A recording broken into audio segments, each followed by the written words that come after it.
Hello everybody, back here again for our vlog a day, and today is Wednesday the 29th, and today was a lovely, beautiful day to be alive. Got up this morning rather quickly, rather early. These two dogs did better, and they're not horrible like they are when you can, as long as you're near them. They said, "Bill, see a human being." I don't know. It's like the worst separation anxiety I've ever dealt with dogs. And the sad part is, some other separation anxiety dogs I've had were like little and unable to destroy anything in their damn way. But I don't know. I assume he must be drugging these dogs when he's not in them with them, or he's with them 24/7. I don't know which. I don't know if he has a job. I don't know what the hell the deal is, but somebody's with him. And so I got up. Dogs barked, of course, and making noise and stuff. So I got them all out. Got the dogs out. Everybody got chilled out. I was able to jump in the hot tub for a few minutes. From there, got out, got ready. Wife got around. Had a couple dogs get dropped off. One whole dog, he's so funny, Lucci. He's such an old man. He really is kind of a grumpy old man at times, but he wants to play at times too, and it's pretty funny. So everybody's getting along good. And even the crappy dogs, when there's a person with them, they do splendidly well. But the moment you take your eyes off a man, it's awful, absolutely awful. So everybody played, everybody got along well. It was time to take my wife to work. So I ran her up to work, got her dropped off. And in the process of doing that, I basically put the two shitty dogs in the crate that I had basically rebuilt, like out of hog panels, to keep them in so they couldn't get out and destroy everything I own and hurt themselves. So got that done, went there, got her dropped off work, came back, hung out with the dogs for a bit, had to take my father-in-law to the doctor today. My wife had the schedule screwed up, so I had to do that today instead of yesterday and whatever and whatnot, but got it all figured out there. Ended up taking the two crappy dogs with me to the doctor's appointment, and they did decent. They weren't spectacular by any means, but they did decent. In the process of getting things scheduled around and whatnot, I actually took one of those wire shelf racks that was in my laundry room when I bought the house. Didn't throw it away. I don't know why, because I have a stacking washer and dryer and can't use a shelf, but thought maybe I'll use it somewhere. Who knows? Thought maybe someday I'll put it in the garage or whatever, but used it, put it in my truck, because the two are horrible about like pushing their way between the seats and trying to get in the front seat with you instead of staying in the back seat where they're supposed to be. And I have them tethered on leashes I have hooked to the back of the truck, so they can't jump out the door and run away, but they can get to the front seat. So I wanted to have enough leash to be able to actually move around there and stuff and lay around and be comfortable in that, but they kept trying to climb to the front. So hooked up that shelf, tied it up into my headrest, so I now have like a wire wall in the back of my seats, which just looks so dumb, but keeping them out of there, keeping them from scratching my father-in-law's arm and that, trying to get his attention, trying to get pets and scratching him up. So got him all loaded up, went over to got the shelf done. And my father-in-law came out, and I'm like, well, it's going to be a bit. Like, I'm not ready to leave yet. I'm over here just working on this truck, getting this thing ready to go. And he's like, okay. So he got in the truck, so I unlocked it for him.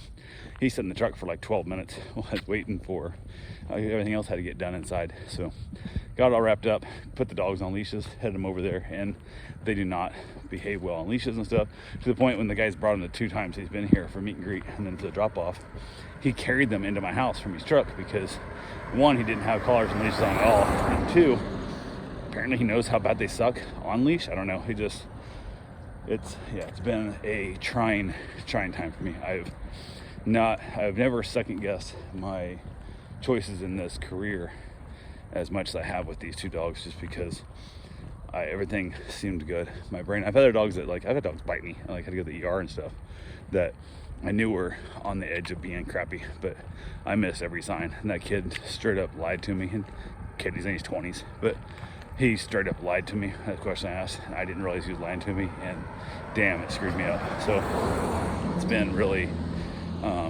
just beating on me mentally. It really has. So not been really fun, but it is what it is. So went ahead from there, got the dogs loaded up. We headed up to the doctor's office, and they had to cut some spots off my father-in-law's face. I don't know what exactly, moles or whatever, but I was told it's probably be a couple hours. And I'm like, okay.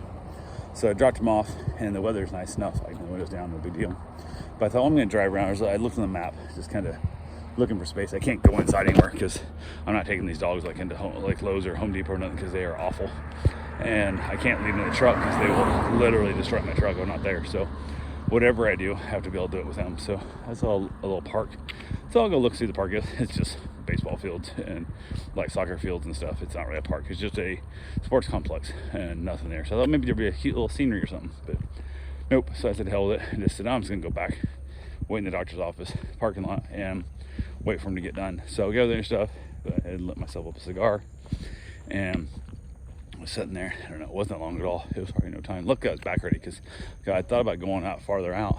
There was it don't matter, but it's a little motorcycle for sale I thought I'd run up to, which would have been like 35 minutes away, which would have put me an hour and 10 minutes by the time I get there and back, plus every time I look at the bike. So I got lucky because I would have like not been back at all.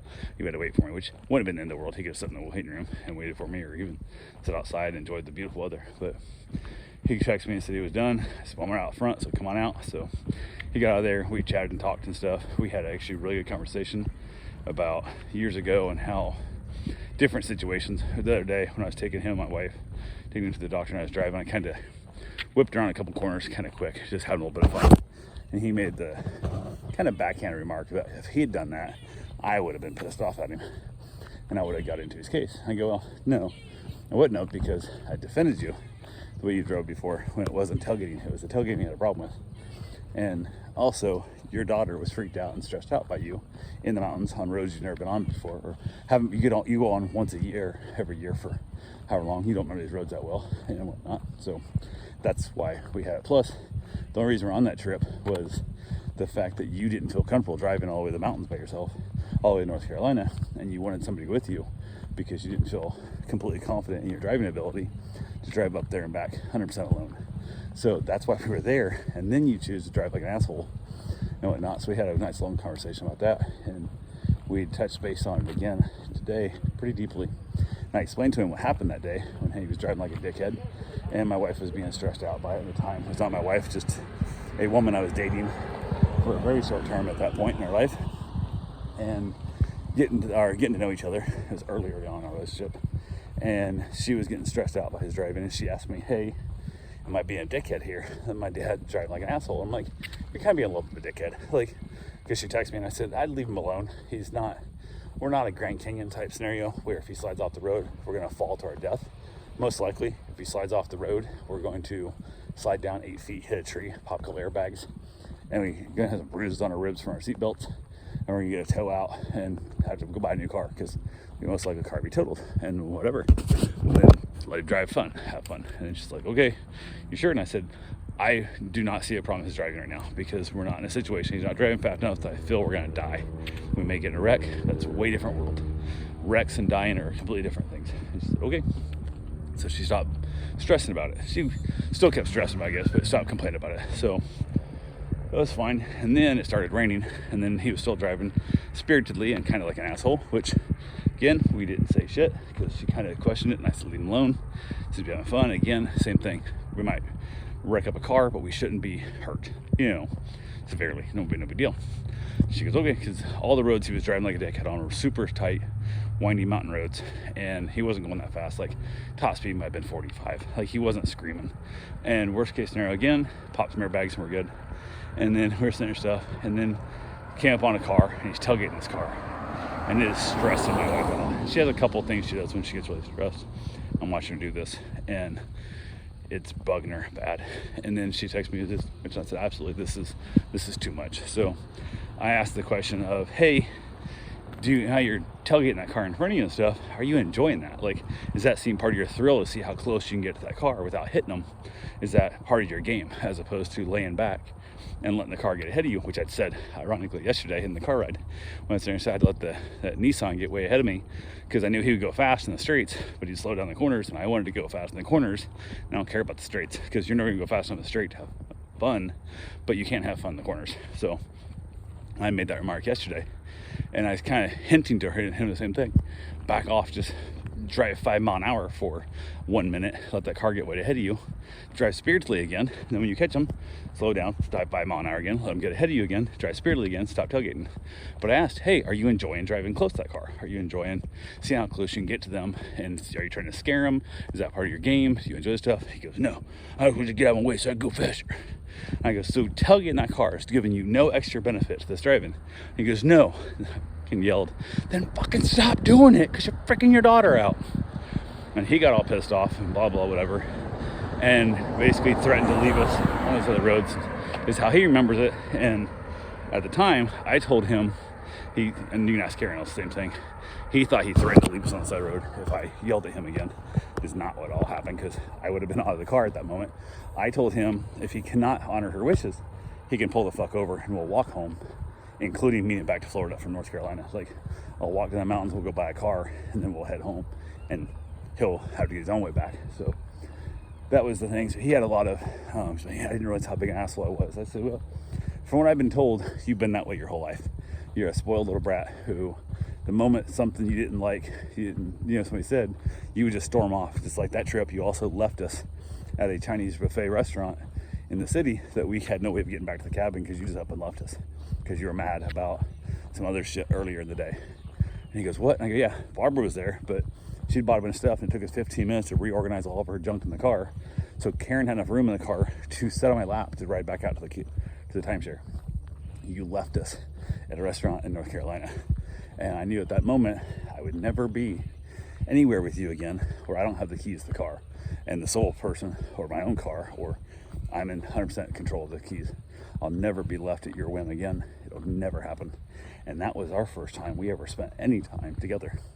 So that's the image that you left in me to begin with. So he said, well, I'm not that way now. I said, well, you're not as bad that way now, but you still got some of your selfishness in you. But we all do. So we had a nice talk.